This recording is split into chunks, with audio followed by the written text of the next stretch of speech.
Paneli i organit shqyrtues të prokurimit ka lënë në fuqi vendimin e ÇKUK-s, i cili shpalli fituese kompaninë MediHealth në tenderin për pajisje dhe shtretër të hemodializës, edhe pse ai po hetohet nga prokuroria për dyshime për falsifikim dokumentesh.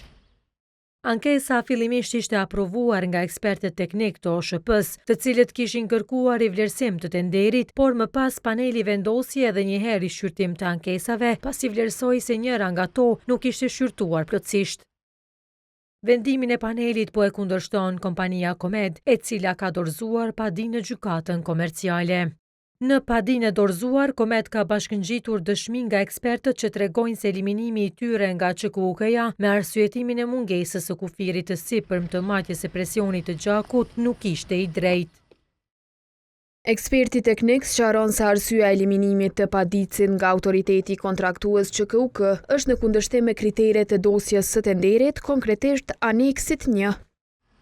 Ky operator pretendon se edhe ÇKUK-ja nuk e kontrolloi si duhet dokumentacionin dhe nuk kërkoi informacione shtesë.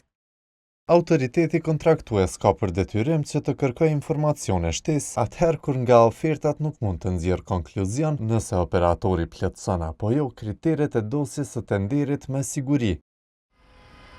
Sipas kompanisë nuk u është ofruar dosja e fituesit, që tregon se ai mund të mos i ketë plotësuar kushtet. ÇKUK kishte eliminuar Komed me arsyetimin se nuk kishte dëshmi për instalimin e pajisjeve në 3 shtete. Për këtë vendim të panelit të OSHP-s ka reaguar edhe prodhuesi zvicran Dialife, duke thënë se specifikat e tyre i tejkalojnë edhe kërkesat e tenderit.